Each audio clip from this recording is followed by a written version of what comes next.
Hello and thank you for watching this tutorial. Today I'm going to show you how to make a realistic 3D model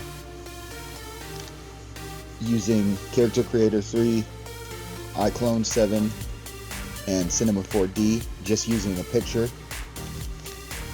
So the thing is, basically you need a picture that is straight on, as little expression as possible, and you want it to try and be pretty symmetrical.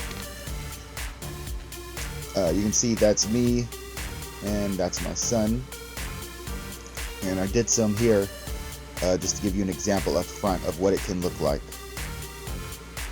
So pretty basic pictures. Mine is actually not a good example, but you can see the results you can still get. This is Cinema 4D and Octane, and as you can see the results are pretty good. And this is without, I don't have HDR on here yet or anything.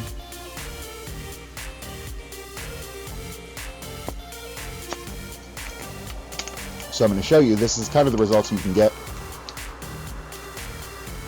And this took me about 5 minutes. It's from that one picture that I showed you. And then there's my son.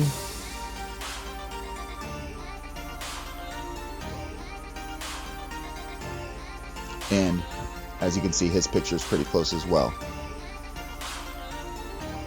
So what we're going to do is, it's really easy. Anybody can do this. You seriously, all you really need is a good high quality picture. And I mean, you can do it with low quality, but because they use the actual picture as part of the texturing, when they do the UV, the higher quality of the picture, the better. I mean, you can even see the pores and like the little hairs from my so-called mustache slash so-called beard. So it's very important, if you can, to give it high texture. So here, I'm going to go to Character Creator, and I'll just use Trump for fun here.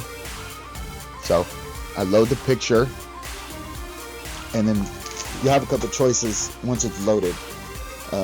Obviously he's an older person, so we want to make sure that we have male here, and then beard right there, and then just wait a little bit. There's two types you can do here. You can do the auto version, which if you want to get hair and things like that, then you want to use the auto version. It is not as detailed, and you can't really make as many changes to it as the pro version. The pro version, you can morph the eyes, morph the mouth. You actually can line the picture that you're using up to your model and try and fit it as best you can.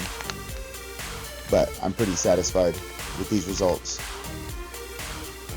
So as you can see, it's got his face. I go a lot more detail into it. I can make his skin actually orange. See, his mouth opens up. He's fully rigged. He'll talk. Eyes closed, mouth open. All of those things are ready to go. So you have a full, ready to go, pretty realistic. And if you want to spend time doing it, you can make it a lot more realistic by doing morphs and stuff here inside of Character Creator 3.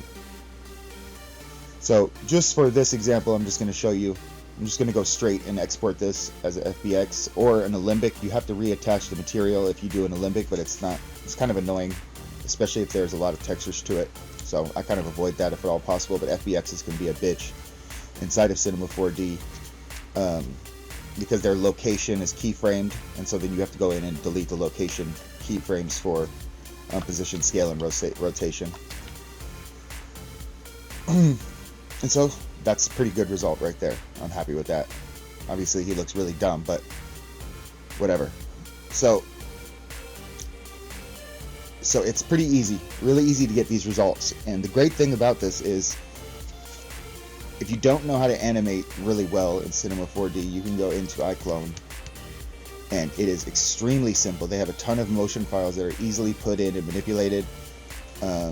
It's much easier than trying to use Mixamo if you don't know how to animate, if you have Iclone. And Character Creator 3 works really well with that, obviously, because they're the same company. So in Iclone, you can type in you can actually type in words and they'll lip sync to it. So they'll say the words that you type in.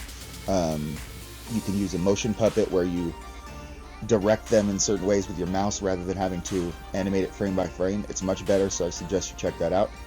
Anyways, I hope this helped you out. I mean, it's pretty crazy how fast this is to get from beginning to, you know, this kind of quality. It's, you know, 10 years ago, I would never have thought that's possible. Especially if you have something like I have a motion capture setup with the Xbox Kinect. So, I mean, basically now from home you can do anything you want, and this is a pretty cost-efficient process for it. If you have any questions, let me know down in the comments. Like, subscribe, and hit the notification bell. And other than that, if you want to see some of my work, you can go to my website, www.daniel-hendrick.com. Thank you very much. Have a good day.